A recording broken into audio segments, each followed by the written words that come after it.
你相唔相信預言啊？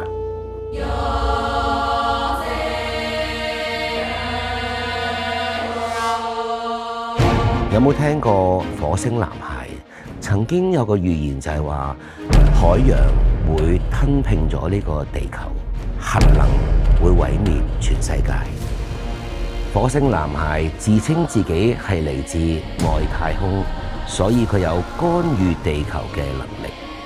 咁啱就喺311大地震同埋福島嘅核電廠嘅事故，令到呢個火星男孩好多人更加相信佢。有冇睇過本漫畫書叫《我所看見的未來》啊？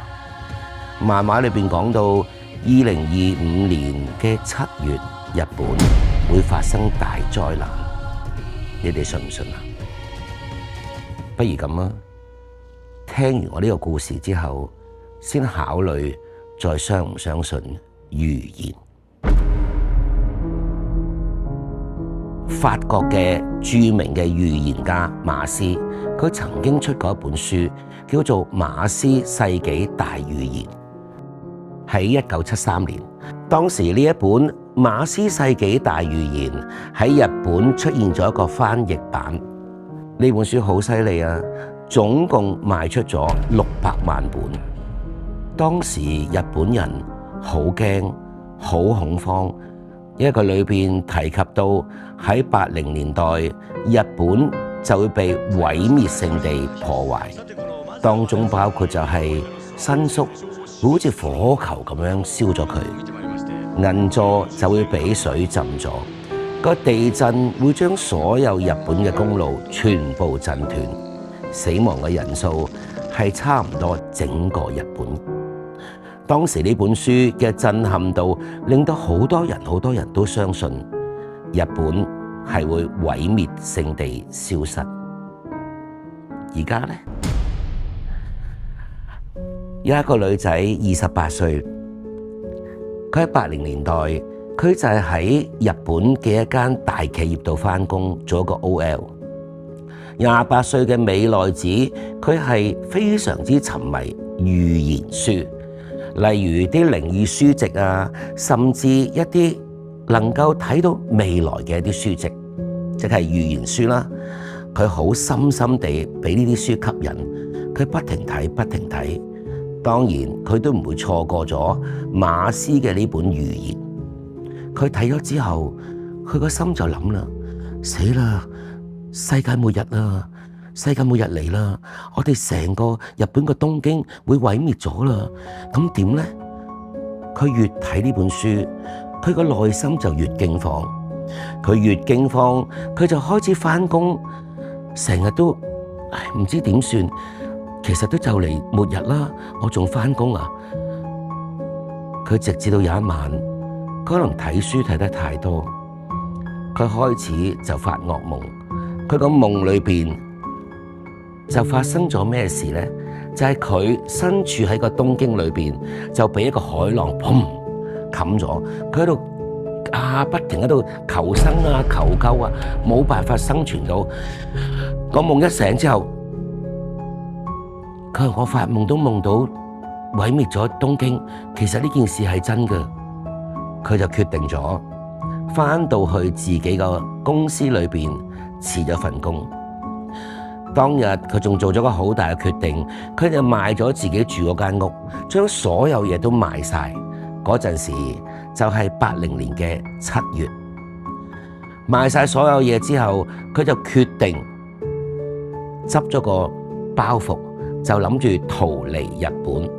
但係喺逃離日本之際，又揾到有人話喺地下開咗一個嘅秘密會議，係商討點樣能夠逃出東京。當時佢就參加咗呢個地下嘅研討會，就係講災難點樣逃避。佢去到呢一個嘅研討會裏邊，佢發覺裏邊啲人好奇怪。個主持係長長頭髮、花白色、面無血色咁同佢哋講：你哋咁多個能夠嚟到呢度，係你哋嘅幸運。我哋話俾大家聽，日本嘅東京8月15號全面消失，你哋只係得一次逃生嘅機會。你哋而家馬上要去長野縣嘅白骨村，你哋去到白骨村就能夠逃過今次嘅災難。佢去咗呢個地下嘅組織，聽咗今次嘅會議之後，佢返到去，佢就越嚟越驚。佢就諗啦，我一定要去到呢個白骨村，我一定要逃出我今次嘅災難。果然，佢喺8月10號執好晒所有嘅嘢之後，佢就買咗一架二手嘅 Toyota， 望住個地圖，跟住佢就去到長野縣嘅呢一笪地方。佢越揸車，佢一路揸就發覺啲路咁奇怪嘅，所有個路牌都已經生晒銹，完全係冇辦法睇到前邊去邊嘅。但係佢就係諗到，我得一條生路，我一定要揸去白骨村啊！我一定要揸去白骨村。跟住佢沿途一路好山路崎嶇咁樣揸，一路揸佢就發覺開始乜嘢燈都冇，佢只係靠車頭嘅燈一路去到一條好荒僻嘅村。佢好暗嘅燈，佢望到前邊條村好破爛，一路都揾唔到人。佢就話：我會唔會揾錯咗啊？落車佢向前行，跟住佢見到一個頭髮蓬鬆，望落個年紀有80歲嘅一個老人家嘅婆婆，一路向佢入手。呢度啊，呢度啊！佢再行近啲睇，佢覺得呢個婆婆嘅五官好似面無血色，仲有少少透明添。佢當時個心都驚一驚。美奈子就諗啦，唔緊要啦，今日係8月10號，我住幾日，等東京嘅大災難完咗，我走返出東京咪得咯。喺呢一個老人家嘅背後有10幾個嘅村民，佢哋個樣係冇表情嘅。跟住佢就望住美奈子講啦：留喺度啦，留喺度啦。跟住美奈子覺得個感覺好奇怪，成條村嘅人有啲莫名其妙。不過既然佢一心嚟到呢度，佢就決定喺呢度逗留。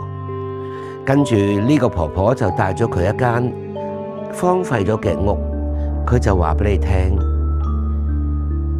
你嘅住址我哋幫你安排咗啦，你就住喺呢度啦。美奈子打開道門一睇，嗰間屋好破爛，但係佢諗住逃難就算啦。隔咗一陣，有個面無血色嘅村民攞住一碗嘢入嚟對俾佢，俾你㗎。佢揾個手接一接，佢就望到係其實類似一碗湯嘅物體，但係嗰碗湯浮住咗一啲好細小嘅骸骨浮喺個面度。佢就諗咗一諗，飲唔飲得嘅咧？跟住後邊啲人就飲啦。飲啊！跟住佢好唔好意思之際，佢攞咗呢碗湯嚟飲。飲咗之後，佢就發覺自己昏昏迷迷，就瞓着咗啦。喺瞓着咗之際，喺個夢裏邊，佢就不停見翻當日喺地下組織嗰個滿頭白髮嗰個伯伯。8月15號。世紀大災難，你要去白骨村。佢就不停聽到呢個伯伯講8月15號世紀大災難，你要去白骨村。跟住佢醒返，我咪喺白骨村咯。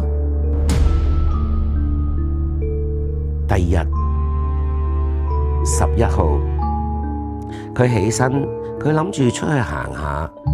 佢推開道門，發覺出邊好奇怪，日頭嚟㗎，但係啲霧好似罩住呢笪地方咁，見唔到有日光。跟住個沿途行，佢都要攞呢個電筒。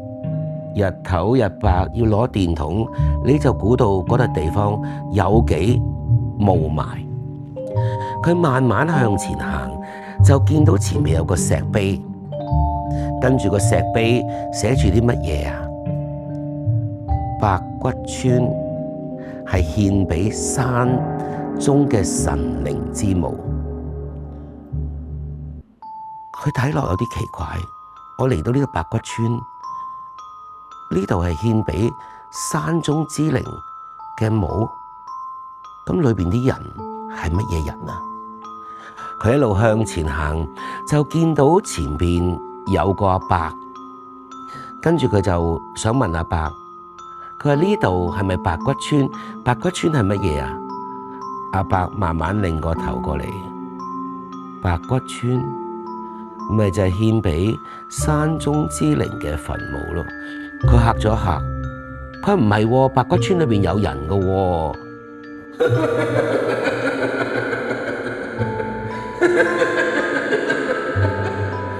個伯一路笑住就離開咗啦。佢跟住諗，我都係返村度比較安全啲。佢又返條村度，跟住又係望到嗰啲面無表情嘅村民，同埋嗰個80幾歲嘅婆婆。佢哋第二日又攞住一碗湯俾佢，跟住佢今次冇飲啦，擺低。佢發覺嗰碗湯有啲問題，咁佢如常地休息瞓覺。第二日即係8月12號，1980年嘅8月12號，呢個28歲嘅美奈子，佢醒咗之後，佢想四周圍睇下，究竟條白骨村係乜嘢地方？係咪就等於石碑寫嘅山中之墳墓？佢四周圍去睇，佢發覺呢度好奇怪，呢度係冇日光嘅，四周圍嘅地方都係俾啲霧埋住。佢行去想揾一啲人，或者揾一啲村民，啲村民好奇怪嘅，一係就見到，一係就一個都冇。明明點解啊？即係見到嗰個阿婆就會有嗰10幾個村民，見唔到阿婆嗰10幾個村民亦都唔會出現。佢開始就諗啦，但係唔緊要啦，我只係相信馬斯嘅世紀大預言，話東京8月15號會毀滅啊嘛，我嚟到呢度就可以逃到難，我過到15號就得啦。14號嘅朝頭早，佢發覺自己唔對路，佢有諗過離開。佢朝頭早想離開之際，佢就開始俾嗰個阿婆同埋嗰10幾個村民攔住。佢發覺去到邊度都好似入咗結界咁，向前行唔到。佢好驚，佢真係開始好驚。佢發覺呢度地方係有問題嘅。跟住佢點行？一係就撞到啲村民唔俾佢離開，一係就永遠都揾唔到出口。你覺得個結局係點呢？15號佢決定離開白骨村啦，佢去攞返自己架車，揾到架車啦。佢發覺架車完全係俾人吉爆晒啲胎，另外啲油係俾人放晒。佢唯有就係鼓起最大嘅勇氣，撻着架車，架車撻得着。佢唔理咁多啦，啲胎流晒氣，佢都照行。佢淨係想逃離白骨村。一路沿途行，你記唔記得佢入嚟嗰陣時，佢開咗收音機㗎？個收音機開始接收到嗰陣時，個收音機嘅廣播就講啦：國民が心配してきた世紀の大予言は起こらなかった。東京市場は落ち着いている。國民の皆様には過度に警戒しないようお願いいたします。世紀大預言裏邊，8月15號話東京嘅毀滅性地震冇發生到，東京非常之安全。佢就諗啦，東京冇事啊，我而家俾啲心機離開呢笪白軍村啦。